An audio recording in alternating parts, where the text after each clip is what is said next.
الحمد لله رب العالمين والعاقبة للمتقين والصلاة والسلام على سيد الأنبياء والمرسلين وعلى آله وأصحابه أجمعين ومن تبعهم بإحسان إلى يوم الدين. أما بعد فقد قال الله تبارك وتعالى في كلامه المجيد والفرقان الحميد: أعوذ بالله من الشيطان الرجيم، بسم الله الرحمن الرحيم. الحمد لله رب العالمين الرحمن الرحيم مالك يوم الدين إياك نعبد وإياك نستعين. صدق الله العظيم. میرے محترم بھائیوں، بزرگ اور دوستوں، گزشتہ چند ہفتوں سے آپ کے سامنے سورہ فاتحہ کی مختصر تفسیر عرض کر رہا تھا. اس سورت کی جو پہلی 3 آیتیں ہیں، گزشتہ ہفتے میں نے عرض کیا تھا اللہ جل جلالہ وعظم نوالہ ان 3 آیتوں میں 3 عقیدے کو سمجھانا چاہتے ہیں. پہلی آیت میں ایک عقیدہ توحید کا عقیدہ سمجھایا. تمام تعریفیں اللہ کے لیے ہے جو سارے جہانوں کا پالنہار ہے. جب سارے جہانوں کا پیدا کرنے والا پالنہار وہ ہے تو عبادت بھی اسی کی جائے گی، اسی کے سامنے اپنے سر کو جھکایا جائے گا. اس آیت میں اللہ تعالیٰ نے وحدانیت توحید کو سمجھایا. دوسری آیت ہے الرحمن الرحیم، جو بڑا مہربان نہایت رحم والا ہے. جہاں اس آیت میں اللہ تعالیٰ نے اور چیزیں سمجھائی، رسالت کے عقیدے کو سمجھانا چاہ رہے. اللہ تعالیٰ نے انسان کو پیدا فرما کر اس کو ایسے ہی اندھیرے میں نہیں چھوڑ دیا، ایسے ہی نہیں کہہ دیا کہ نماز پڑھو، ایسے ہی نہیں کہہ دیا کہ روزہ رکھو، ایسے ہی کسی چیز کا پابند نہیں بنا دیا، بلکہ انسانیت پر رحم فرما کر اللہ تعالیٰ نے نبیوں کا سلسلہ قائم کروایا. ایک کے بعد دوسرا، دوسرے کے بعد تیسرا. کئی انبیاء کرام علیہم الصلوۃ والسلام کو اللہ تعالیٰ نے دنیا میں بھیجا، امت پر رحم فرمایا. اس دوسری آیت میں اللہ تعالیٰ نے رسالت کے عقیدے کو سمجھایا ہے. اور تیسری آیت مالک یوم الدین، وہ اللہ روز جزا کا، بدلے کے دن کا وہ مالک ہے. پچھلے ہفتے بھی میں نے عرض کیا تھا اللہ تعالیٰ کی طرف سے بدلہ دینے کے لیے بھی مقرر کیا جائے گا، جس کو حساب کتاب کا دن کہا جاتا ہے. دنیا میں بندے نے جیسے جیسے اعمال کیے ہیں اچھے یا برے، اسی کے مطابق اسے بدلہ دیا جائے گا، جزا دی جائے گی. چونکہ اللہ تعالیٰ کے یہاں رشوت نہیں چلتی، اللہ تعالیٰ کے یہاں کسی کو ظلم نہیں کیا جاتا ہے. وما ربک بظلام للعالمین، آپ کا رب لوگوں کو ظلم کرنے والا نہیں.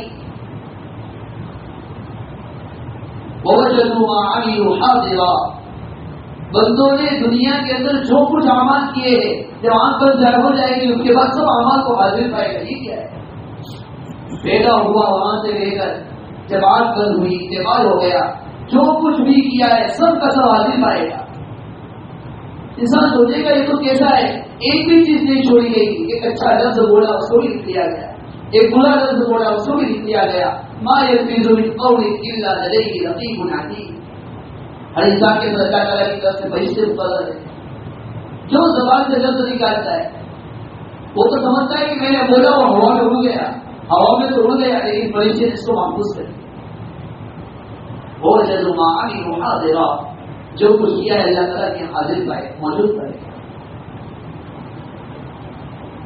پھر آگے فرمایا ایاک نعبد و ایاک نستعین.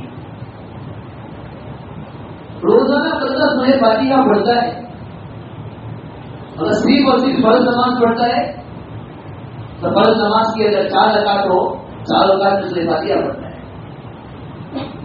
امام کے پیچھے تو سنتا ہے، اکیلا سنت پڑھتا ہے تو بھی سورہ فاتحہ پڑھتا ہے. روزانہ بندہ کہتا ہے ایاک نعبد، اے اللہ تیری ہی ہم عبادت کرتے ہیں اور کسی کی عبادت نہیں کرتے. عبادت کا ایک مطلب تو یہ ہے کہ ہم سجدہ کریں گے تیرے سامنے کریں گے اور کسی کے سامنے نہیں کریں گے. ہم اپنی پیشانی کو جھکائیں گے اللہ کے سامنے جھکائیں گے, کسی اور کے سامنے نہیں.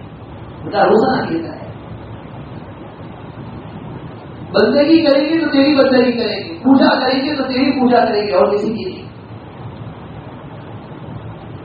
اور عبادت کا ایک مفہوم یہ بھی ہے کہ اللہ تیری ہی ہم عبادت کریں گے, یعنی تیری ہی اطاعت کریں گے, تیری فرما برداری کریں گے, تیری حکم کو مانیں گے.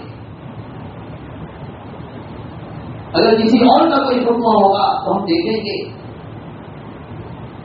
کہ جو دوسرا حکم دے رہا ہے اس میں اللہ تعالیٰ کی نافرمانی تو نہیں ہو رہی. کسی اور نے حکم دیا لیکن حکم ایسا ہے کہ میں والدین نے حکم دے دیا, بیوی نے حکم دے دیا, بیٹے نے حکم دے دیا, امیر صاحب نے حکم دے دیا, بادشاہ وقت نے حکم دے دیا, وزیر اعظم نے حکم دے دیا.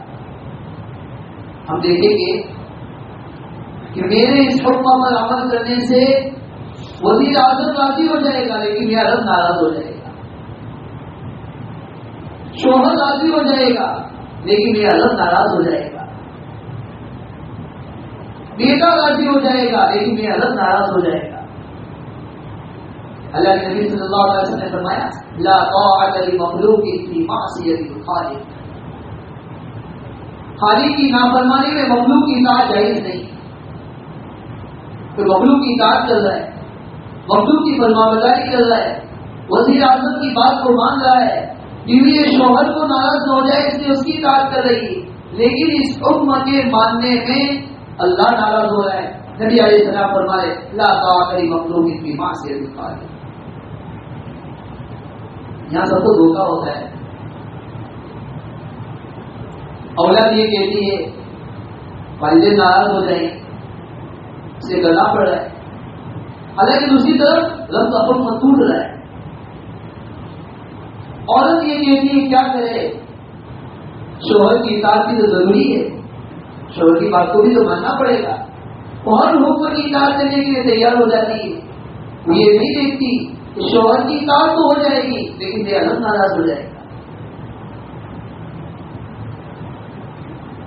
قرآن کریم نے اس کو بیان کیا وَوَصَّيْنَا الْإِنسَانَ بِوَالِدَيْهِ, ایک جگہ پر کہا احسانا, ایک جگہ پر کہا وَوَصَّيْنَا الْإِنسَانَ بِوَالِدَيْهِ حُسْنًا. ہم نے انسان کو یہ تاکید کی اپنے والدین کی اطاعت کرے, اس کے ساتھ حسن سلوک کرے. اس کی والدہ کی بہت قربانیاں ہیں. ایک جگہ پر کہا حملته أمه كرها ووضعته كرها وحمله وفصاله 30 شهرا. ماں بہت قربانیاں لیتی ہے, محنت کے ساتھ پیٹ میں اٹھا کر رکھتی ہے. بچہ پیدا ہوتا ہے کئی تکلیفیں اٹھاتی ہے, اسے دودھ پلاتی ہے, اسے لے لے کر ڈھونڈتی ہے. ایک تکلیفیں ماں نے اٹھائی ہے. لیکن قرآن میں کہا گیا وہی جاہلا کا تشری کبھی مارے سجا کبھی علم فلا تطعهما, کہ اگر تمہیں تمہارے والدین نافرمانی کا حکم کرے,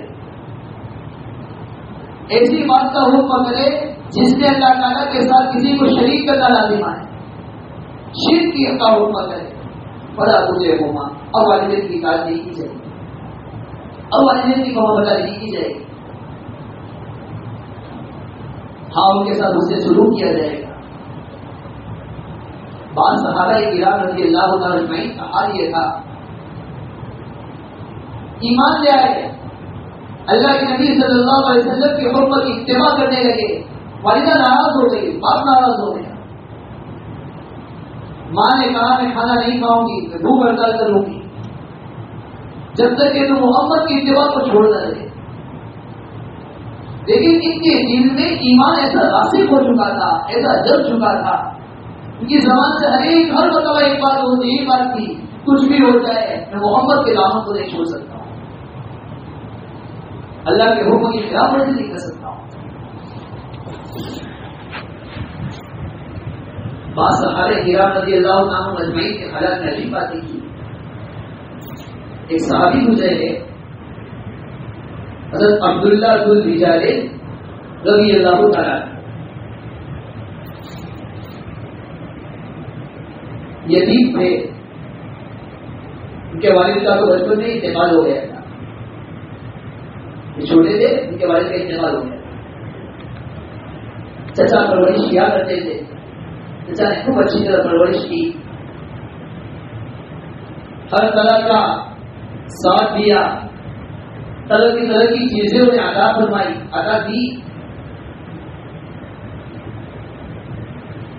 لیکن نبی علیہ الصلوۃ والسلام کی اتباع کرنے کے لیے تیار ہو گئے.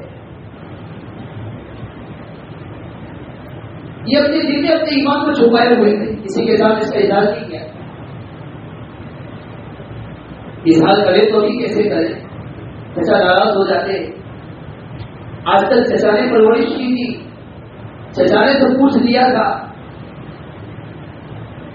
ایک مرتبہ چچا کے پاس آئے اور آ کر کہنے لگے، چچا جان میں موحد ہو چکا ہوں، میں اللہ کو ایک ماننے والا بن چکا ہوں، میں نے شرک سے بیزاری اختیار کر لی ہے اور شرک کو چھوڑنا چاہتا ہوں اور کسی کی بت کی پوجا کرنا نہیں چاہتا ہوں، صرف اللہ کی کار اللہ کی اتباع کروں گا.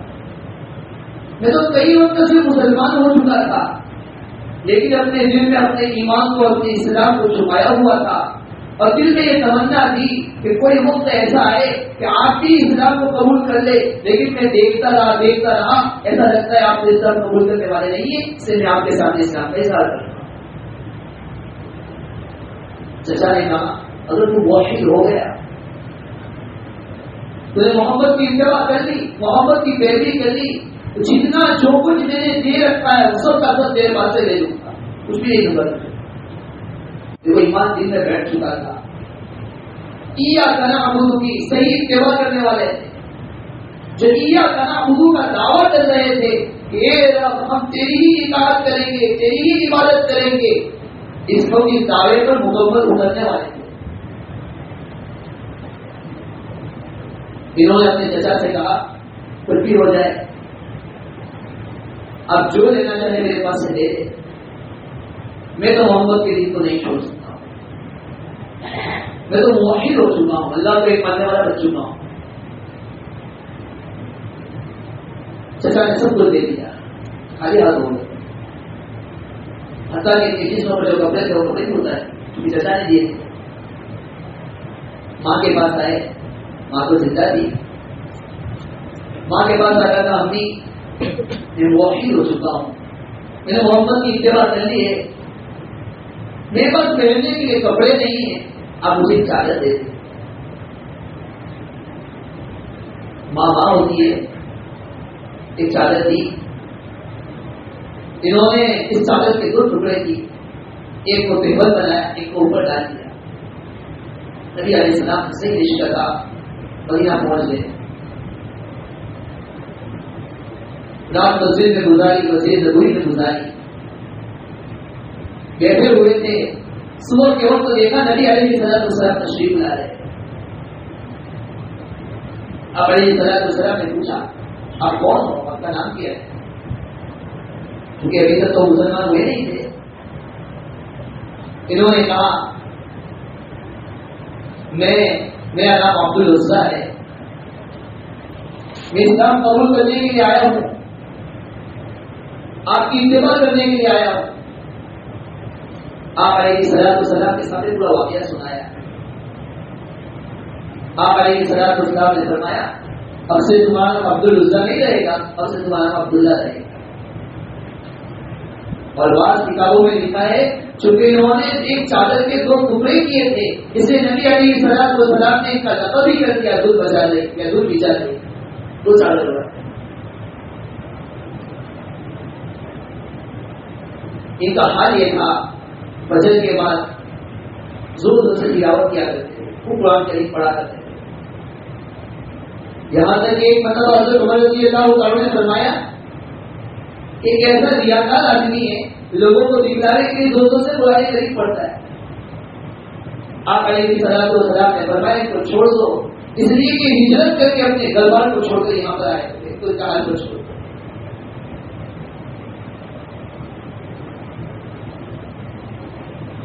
جنگ تبوک کا موقع پیش آیا، آپ علیہ الصلوۃ والسلام کے ساتھ میدان جہاد میں یہی تھے. انہوں نے آپ علیہ الصلوۃ والسلام سے آ کر درخواست کی اللہ کے رسول صلی اللہ علیہ وسلم میرے دعا فرما دے کہ میں شہادت کی موت کروں. نبی علیہ الصلوۃ والسلام نے دعا فرمائی اللہ ان کو کسی بیماری میں مبتلا فرما دے.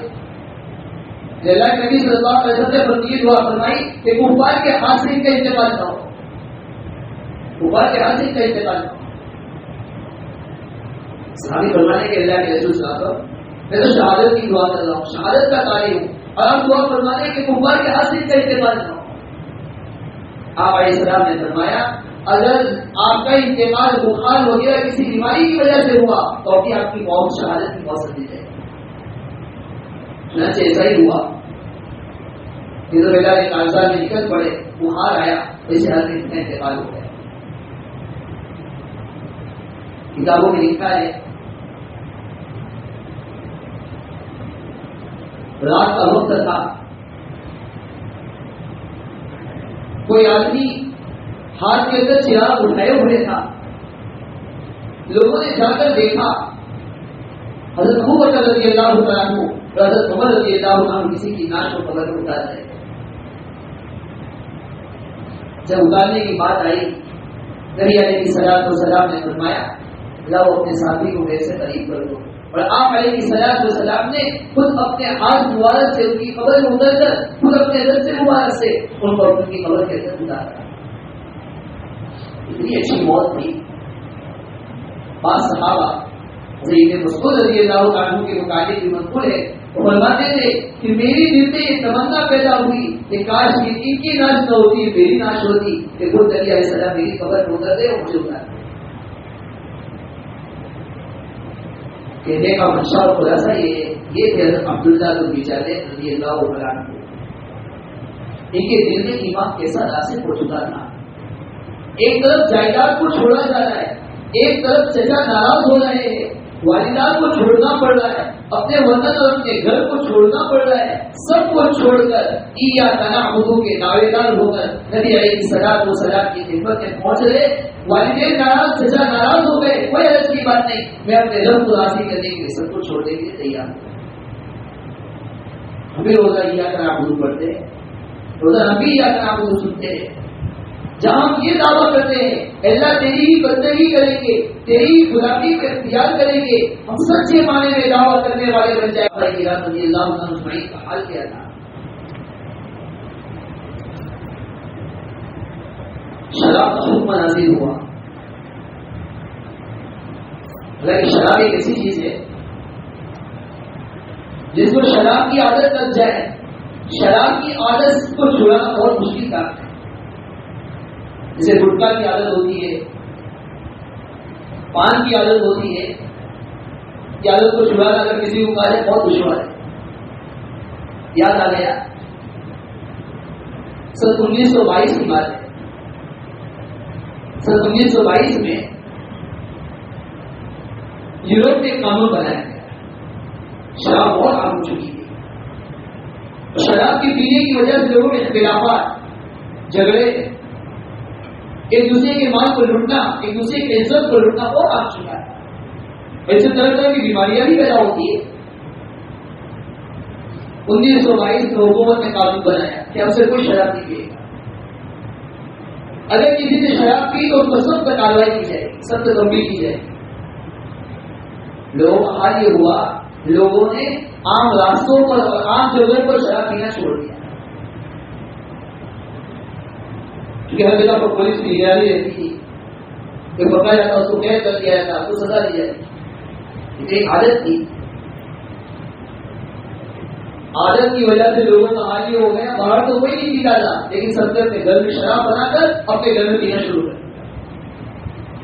پہلے یہ شراب کمپنیاں بھی بنا کرتی تھی, اور شراب لوگوں کے گھروں میں تعلق ہو گئی, پتہ شروع ہو گئی.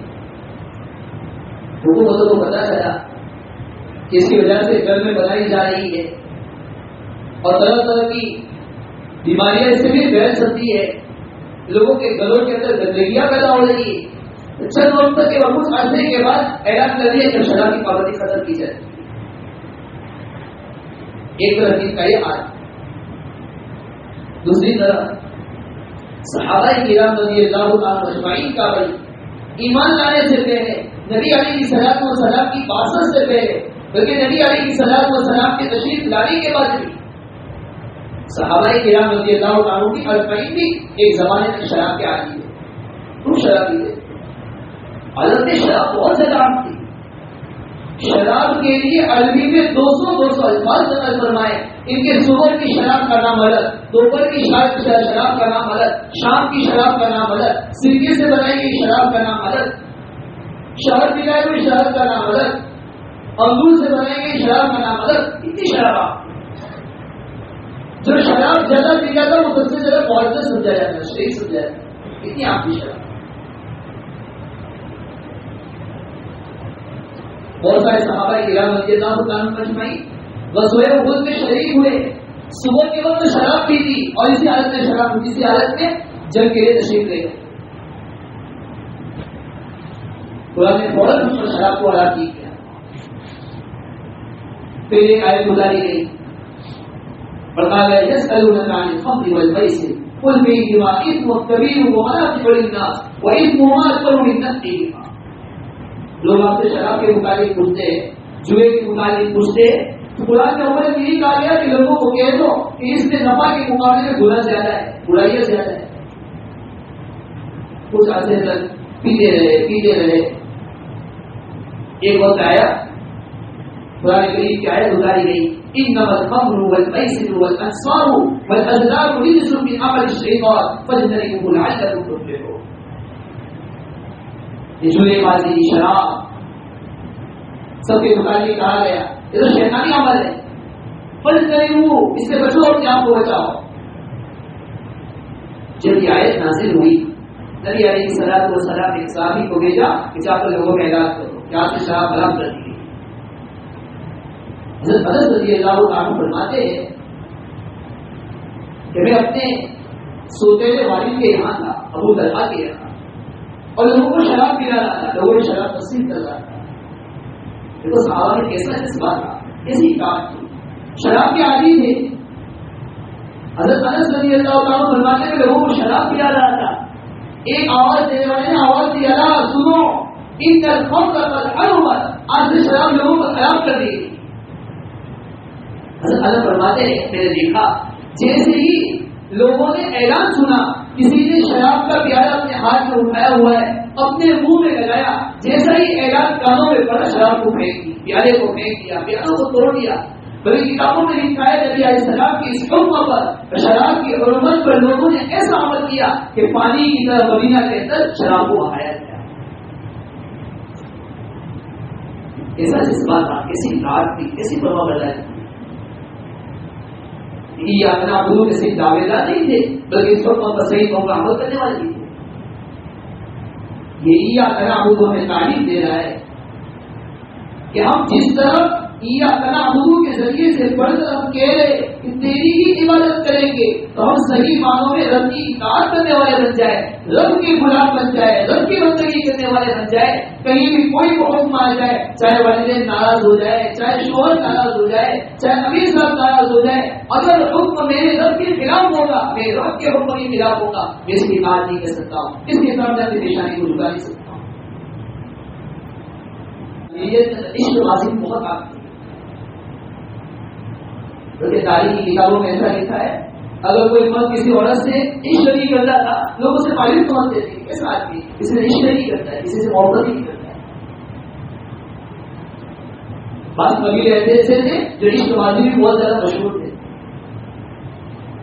ایک صحابی کے متعلق مضمون ہے, ایک عورت سے عشق ہو گیا تھا, محبت ہو گئی, یہاں تک کہ آپس میں جنسی تعلقات ہی قائم کیے جاتے. اللہ تعالیٰ نے ہدایت کی, اسلام قبول کیا, نبی علیہ الصلوۃ والسلام کے حکم کی پابندی کرنے والے بندے, اطاعت کرنے والے بندے. ایک مرتبہ راستے سے گزر رہے تھے, جس عورت سے عشق کرتا وہی عورت راستے میں ملی, ان کو ورگلانے لگی, گناہ پر آمادہ کرنے لگی. صحابی کہنے لگے آج تک میرے اور تیرے درمیان رشتہ تھا، لیکن اب میرے اور تیرے درمیان اسلام اور ایمان قائم ہو چکا ہے، اور میں تجھ سے رشتہ نہیں کر سکتا ہوں، مجھ سے محبت نہیں کر سکتا ہوں۔ عورت کہنے لگی آج تک آپ مجھ سے رشتہ کرتے تھے، مجھ سے محبت کرتے تھے، مجھ سے پیار کرتے تھے، آپ ان کو فریب کرتے، اب میں آپ کی وجہ زندگی کیسے گزار سکتی ہوں؟ میں تو نہیں رہ سکتی ہوں آپ کی وجہ۔ صحابی کہنے لگے ہمارے اور تمہارے درمیان اسلام قائم ہو چکا ہے، میں مسلمان ہو چکا ہوں، مسلمان یہ کام نہیں کر سکتا ہے، اور اگر تم مجھ سے ملنا چاہتی ہے تو نکاح کرا کوئی راستہ نہیں، لیکن پھر بھی سنے میں نبی علیہ السلام کی خدمت میں جاؤں گا، آپ علیہ السلام سے پوچھوں گا کہ مشرک سے نکاح کرنا جائز ہے یا نہیں، نبی علیہ السلام کہیں گے تو میں آپ سے نکاح کروں، نہیں کر سکتا ہوں۔ اس آگے نبی علیہ السلام کی خدمت میں حاضر ہوئے اور جا کر پورا واقعہ سنایا، اور اسلام نے کوئی جواب نہیں دیا کیونکہ قرآن کبھی لوگ منانے نہیں ہوا۔ کچھ وقت کے بعد قرآن کریم کی آیت اتاری گئی وَلَا تَنكِحُوا الْمُشْرِكَاتِ حَتَّىٰ يُؤْمِنَّ وَلَأَمَةٌ مُؤْمِنَةٌ خَيْرٌ مِّن مُشْرِكَةٍ وَلَوْ أَعْجَبَتْكُمْ۔ قرآن میں کہا گیا تم مشرکوں سے نکاح نہیں کر سکتے ہو یہاں تک کہ وہ ایمان لے آئے۔ بھائی قرآن میں کہا گیا وَلَأَمَةٌ مُؤْمِنَةٌ، اگر مومن مالی ہے تو یہ بہتر ہے مشرک آزاد عورت سے، چاہے مشرک آزاد عورت ان کو اچھی لگے گی۔ نبی السلام نے حکم سنا دیا، صحابی نے جا کر کہہ دیا کہ نبی علیہ السلام نے فرما دیا ہے مشرک عورت سے نکاح نہیں ہو سکتا ہے، کافر عورت سے نکاح نہیں ہو سکتا ہے، صرف اور صرف مسلمان عورت سے نکاح ہو سکتا ہے۔ دیکھو ایک مرتبہ کیا اسلام کی اطاعت کر دی، آپ علیہ السلام کے حکم کے آگے اپنے آپ کو کیسے جھکا دیا؟ اسلام کے صحیح ماننے والے کیسے ہوں گے کہ اب جو حکم ہوگا میرے نبی کا حکم ہوگا، جو حکم ہوگا میرے نبی علیہ السلام کا حکم ہوگا، اور اسی حکم کے لیے اتباع کرنے والا ہوگا، اسی کی اطاعت کرنے والا ہوگا، اور کسی کی اطاعت نہیں کر سکتا۔ بس آج کا سبق یہی ہے، ہم روزانہ یہ تعبد پڑھے تو اس کے معنی کو غور بھی کیا کہ اللہ تعالیٰ کیا تعلیم دینا چاہ رہے ہیں۔ مختصر سی صورت ہے، بچہ ایسے ہی روزہ پڑھ کے چلا جاتا ہے، کچھ احساس نہیں ہوتا ہے کیا پڑھ رہا ہوں کیا سن رہا ہوں۔ صحیح معنی کے ساتھ جو قرآن کریم کا ترجمہ ہے، جو سورت کا ترجمہ ہے، جو اللہ تعالیٰ کی طرف سے اس آیت کے اندر اس سورت کے اندر تعلیم دی جا رہی ہے، بندہ کبھی غور کر لے گا، بندے کے دل میں کبھی گناہ کا خیال پیدا ہوا، کوئی اور کسی کی طرف سے اور حکم کیا جا رہا ہے، فوراً دل میں آنا چاہیے، ذہن میں آنا چاہیے کہ میں وہ ذرا پڑھتا ہوں کیا میرے رب کا کیا حکم ہے، میں سب سے پہلے اس کو معلوم کروں گا، اس کے بعد اسی کی اطاعت پر گزاری کروں گا۔ اللہ تعالیٰ جانوں سے دعا ہے اللہ تعالیٰ جو باتیں کی سب کو اس پر عمل کرنے کی توفیق عطا فرمائے۔ آمین۔ واخر دعوانا الحمدللہ۔